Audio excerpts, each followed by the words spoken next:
So let's do the Chapter 2 practice test. Practice test is always the best thing to study when you're studying for my test. I never put something on a test that isn't just like something on a practice test.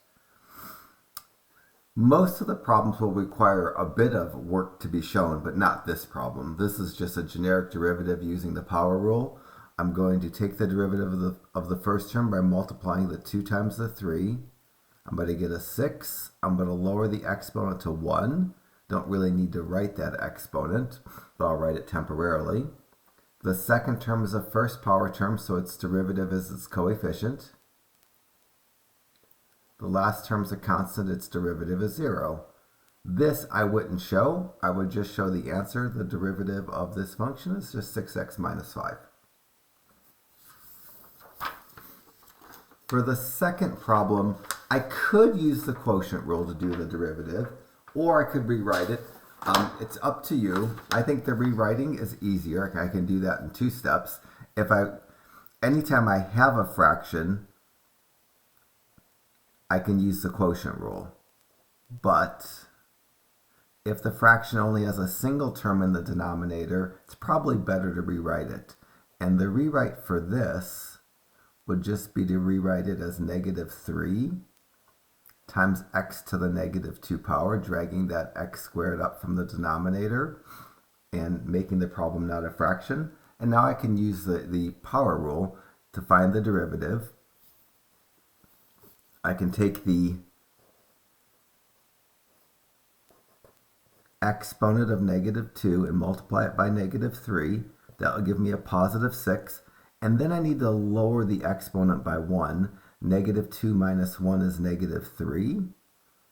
And then if I'm doing the rewrite strategy, I'm going to want to make the exponent positive, and I'm going to want to write the x that I neglected to write there. And for an answer, you can't even see it. For an answer, I'd write positive 6 over x cubed. That's probably the preferred way to do this, but if you got into the habit of anytime you see a fraction, you use the quotient rule, you can get this answer using the quotient rule. So this is the rewrite method, which is better when the denominator only has a single term. I can't use the rewrite method if there's adding or subtracting in the denominator. But if you don't like that and you don't want to think about different strategies for fractions, you could use the quotient rule to find the same derivative.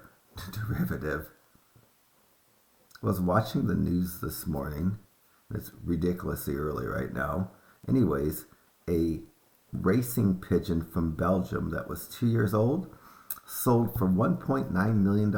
Just blew my mind away. I had no idea that pigeon can be worth that kind of money. I had no idea that racing pigeons were even a thing.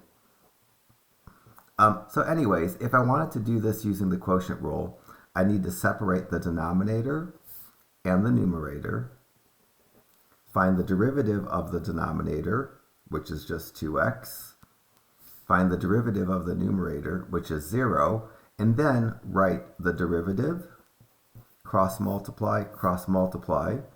It's the denominator times derivative of the numerator, which I'm going to write as 0 times x squared, minus the numerator times derivative of the denominator. I'm going to write -3 times 2x, all over the denominator squared, which is x squared squared. In the numerator, 0 times x squared is 0. This double negative is going to turn to a positive.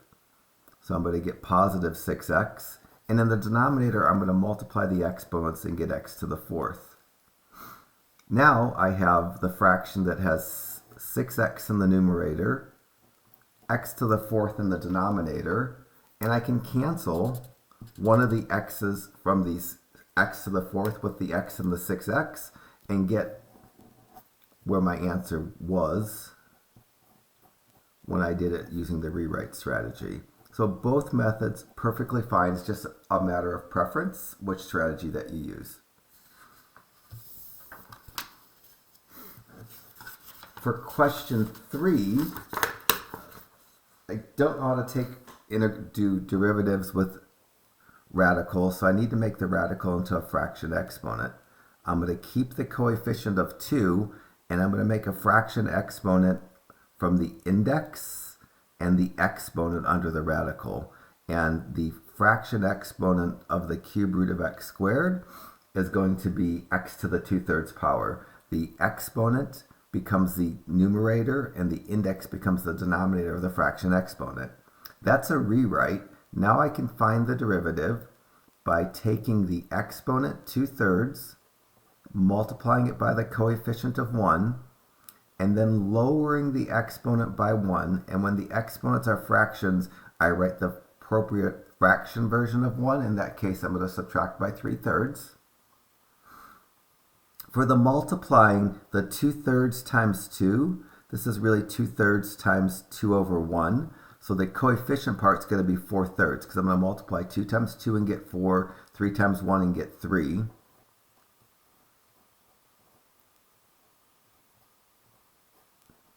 And then for the exponent part, I'm going to get a negative 1/3. I'm going to subtract the 2 and 3 and get a negative 1 and leave the denominator.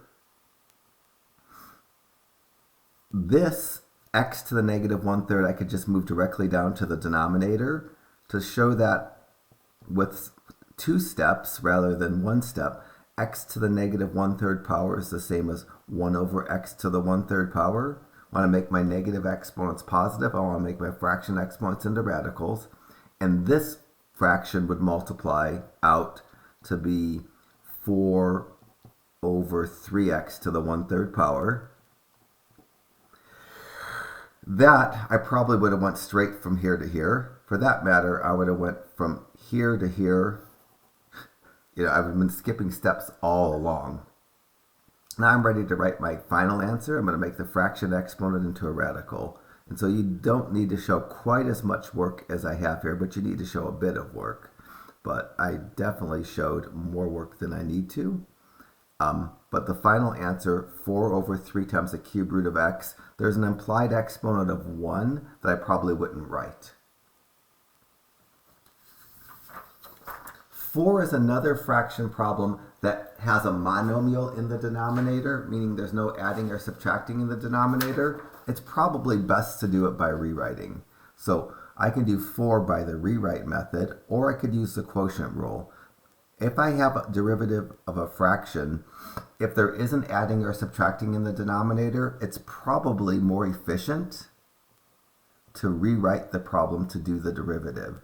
So I'm going to rewrite this problem with each term in the numerator written separately over the denominator. So I'm going to get 5x squared over x squared plus 3 over x squared. Not writing the derivative symbol yet because I actually haven't found the derivative. First fraction, the x squareds cancel. Second fraction, I'm going to make have a negative exponent.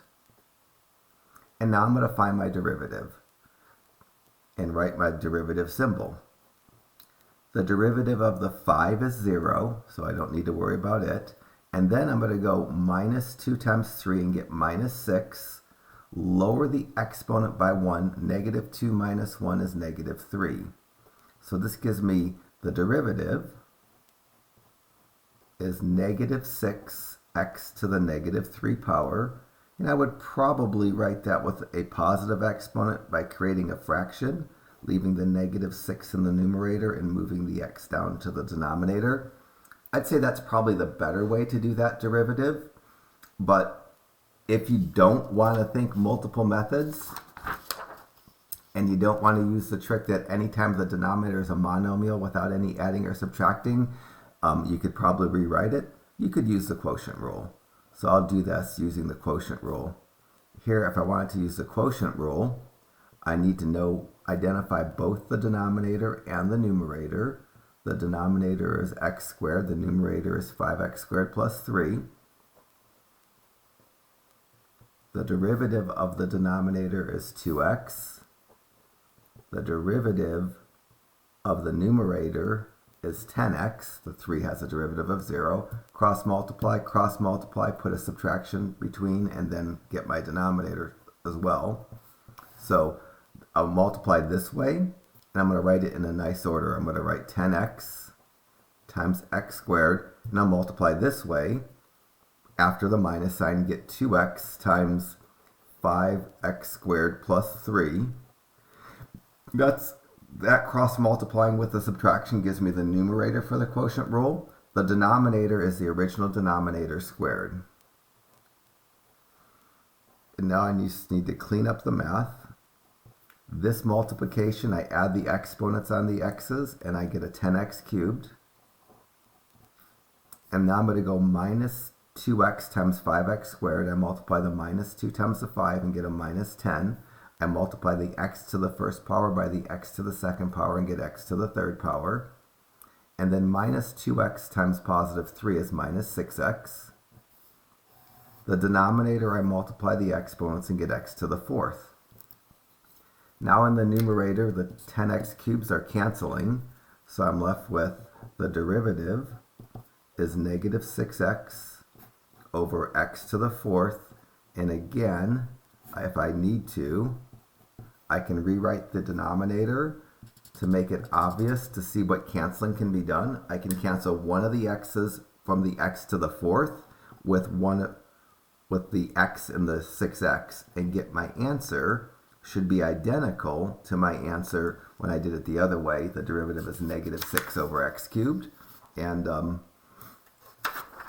there, it's over there. That's the same answer that I got. So just pick one way.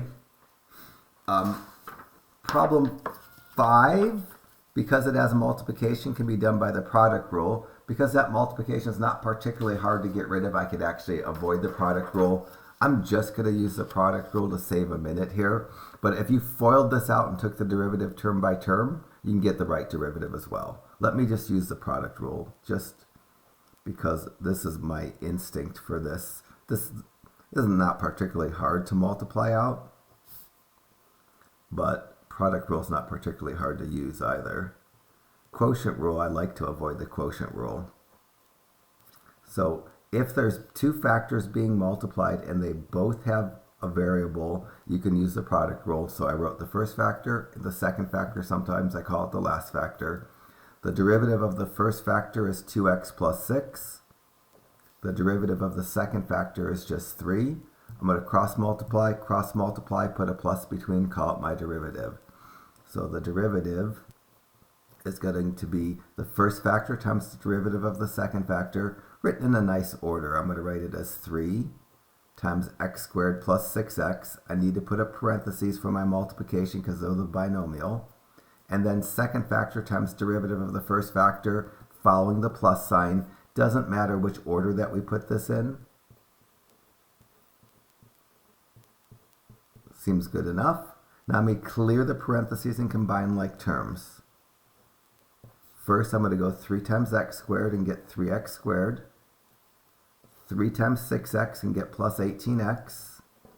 And now my FOILing, 2x times 3x and get 6x squared. I'm going to make my simplifying easier by putting it in a nice spot. 2x times minus 1 and get minus 2x. 6 times 3x and get positive 18x. 6 times minus 1 and get minus 6. So rather than making a long string, I wrote things vertically to make these simplifying easier to see. So first I'm going to add 3x squared and 6x squared and get 9x squared. And then 18x plus 18x minus 2x, that comes out to plus 34x. And then minus 6.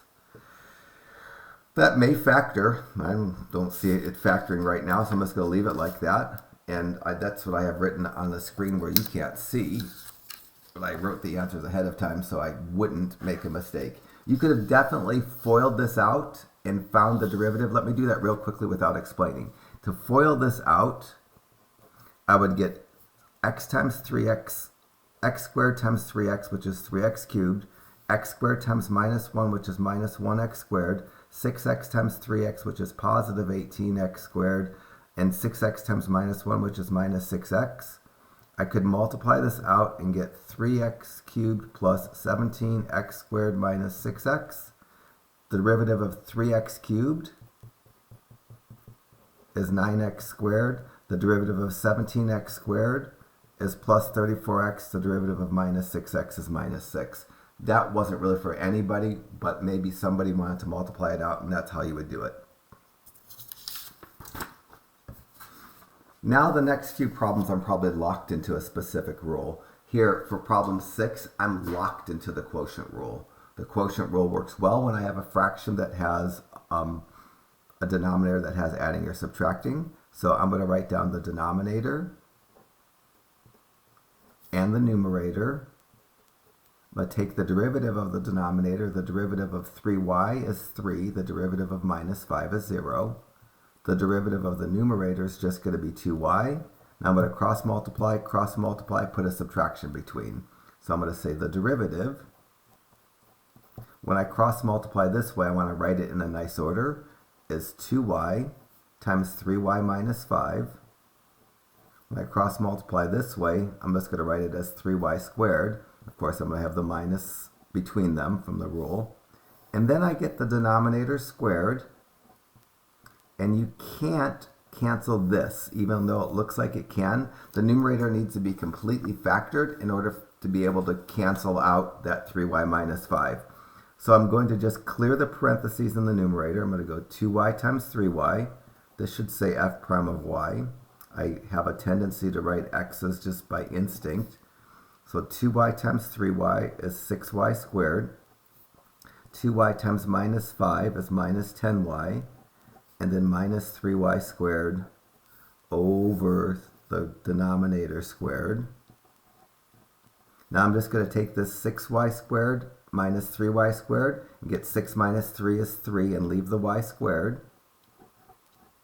So I get 3y squared minus 10y over 3y minus 5 squared. Usually if there's a common factor when we're using the quotient rule, we pull out that common factor, and in the numerator there's a common factor of y that I could factor out. It would be better if you factored it out, but I could never see myself taking points off if you missed that common factoring. So either one of those would be okay for answers. 7 is a chain rule. It's a parentheses with an exponent. When I have parentheses with exponents, I need to use the chain rule. And for the chain rule, it's going to be the exponent 5 times the coefficient 2 times the derivative of what's inside the parentheses. And for the derivative of what's inside the parentheses, the derivative of 4t, because it's the first power term, its derivative is just its coefficient of 4. The derivative of minus 3 is 0 because it's a first power term. So exponent times coefficient times the derivative of what's inside the parentheses times the original problem, the original parentheses, with the exponent lowered by 1.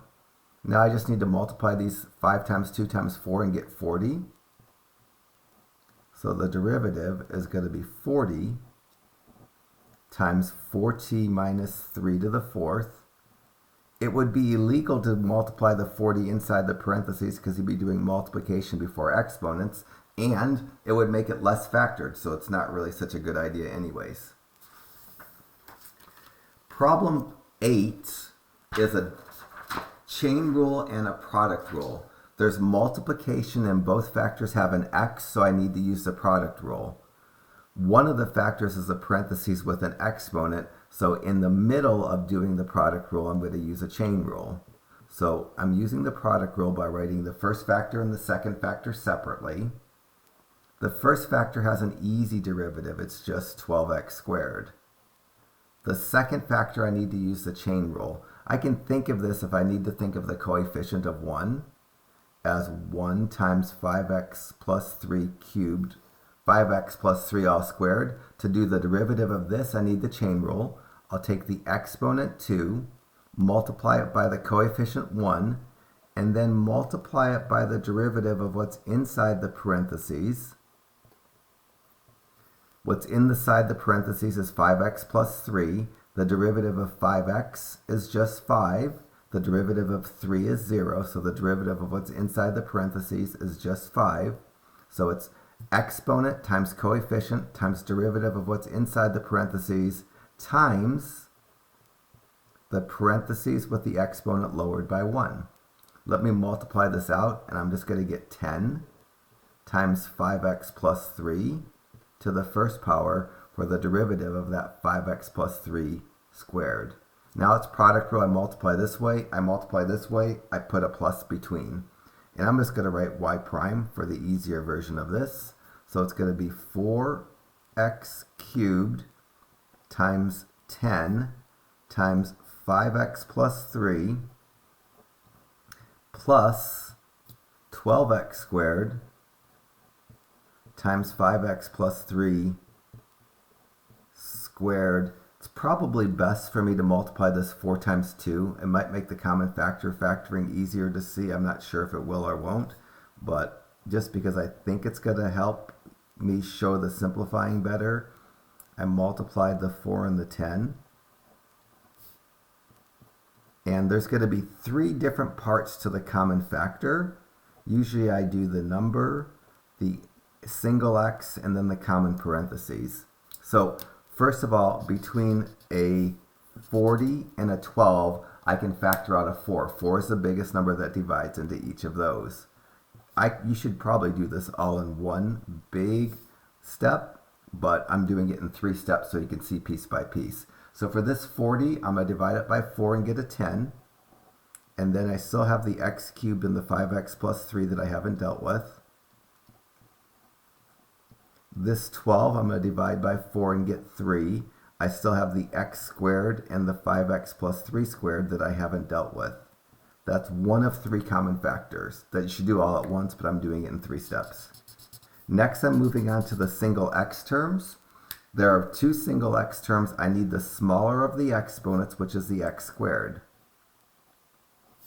So now I'm going to factor out an x squared. I'm going to leave this 10. Here there were 3 x's. I factored out 2x. I'm left with 1x. Still haven't got to the 5x plus 3. Cross the plus sign. The 3 remains. The x squared goes away because I factored it out completely. And I still have the 5x plus 3 quantity squared. Now, third step, last step of my common factoring. Each term has a parentheses with a 5x plus 3. The smaller exponent is this 5x plus 3 to the first power. I'll factor out this first one and get 4x squared times 5x plus 3. Inside my parentheses, I'm left with this 10x. That 5x plus 3 is factored out. After the plus sign, I'm still left with my 3, but only one of these 5x plus 3s instead of 2 of them. Now I'm almost ready to write my answer. I just need to simplify this parentheses. This parentheses comes out to be 10x, and then 3 times 5x plus 15x, and then 3 times 3, which is plus 9. I'm going to combine those. I don't know if this font is big enough that I have the answer written on, so I'm going to write it bigger just in case the font isn't quite enough. In that last parentheses, I add the 10x and 5x and get 25x, and then the plus 9. This is the best answer for number 8. Number 9 has me find an equation of a tangent line, and it gives me the value of x as opposed to asking me to find the equation of a horizontal tangent line. So 2 parts to number 9. First, I need to find the slope of a tangent line at x equal to 2. To find a slope of a tangent line, you find the derivative and then plug the value of x that's given into it to get the slope. Plugging numbers into derivatives gives you slopes of tangent lines. So let me find the derivative. The derivative of x squared is 2x. The derivative of 3x is 3. Now I'm going to answer part A by doing the slope of my tangent line. That's what I get when I evaluate the derivative at the given value of x. In this case, it's 2.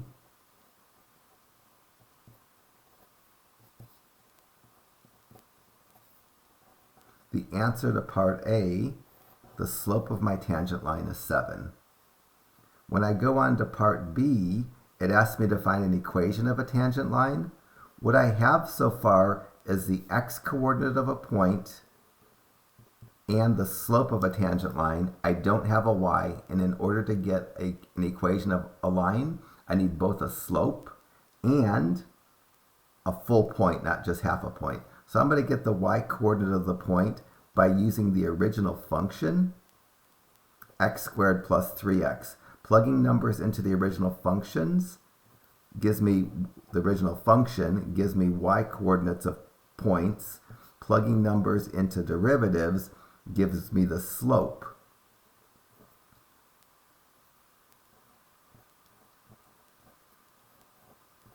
And here I'm going to get 4 plus 6. So the y coordinate of my point is going to be 10. So now I have a full-fledged point, the point 210, and a slope. I can just go y minus the y coordinate of the point, y minus 10, equals the slope 7 times x minus the x coordinate of the point.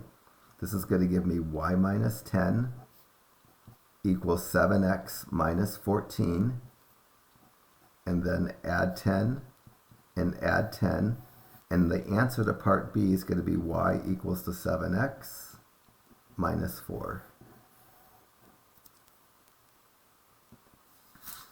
10 is for the equations of horizontal tangent lines, and that kind of problem, we did this like 3 times in this section chapter, maybe 2 times in this chapter and 1 in the last chapter. For the part A, to find all values of x where the tangent line is horizontal, we first find the derivative. In this case, I'll just say find the derivative like that. And then we solve the derivative equal to 0. So this problem for part A, the original function is x squared plus 8x minus 4. The derivative of this function is just going to be 2x plus 8. The derivative of x squared is 2x. The derivative of 8x is 8. The derivative of minus 4 is 0. After I find the derivative, I want the slope of the tangent line to be 0 because horizontal lines have 0 slope. So I set the derivative equal to 0, and this will give me the values of x that make the derivative 0. Algebraically, it's just 2 steps. Subtract 8, divide by 2. The answer to part A is going to be x equal to negative 4. Just like in part B of number 9, I have half a point and I have a slope, but it's a sneaky slope because I need to know that horizontal lines have 0 slopes. So just like finishing up part B of the last problem, I need to get the y coordinate of the point by using the original function. So y is going to be f of negative 4, which is going to be negative 4 squared plus 8 times negative 4 minus 4. Should do this on my calculator rather than by hand. I don't know why I'm doing this by hand. I think this comes out to negative 20. And if my answer, oh, it does. My answer doesn't match up, I would have redid this on my calculator. You could be lazy. Horizontal lines, the equation only has a y. The y coordinate of the point is going to be the part of the answer to the right of the equal sign. Or you could use the y minus y1 equals m times x minus x1 strategy to get my equation. Here I'd go y minus the y coordinate of the point, which is negative 20, equals the slope that I needed to understand is 0, times x minus negative 4. The double negative on the left side gives me a y plus 20. And on the right side, 0 times anything is 0. So the right side is just going to come out to 0. And then minus 20 minus 20. This will give me y equals minus 20 for the answer to part B. So that's where we're supposed to stop and move on to a second part, the part that has e's and ln's. So I'll do that, and we'll pick up here in a minute, or I'll pick up in a minute. You can pick up when you need to.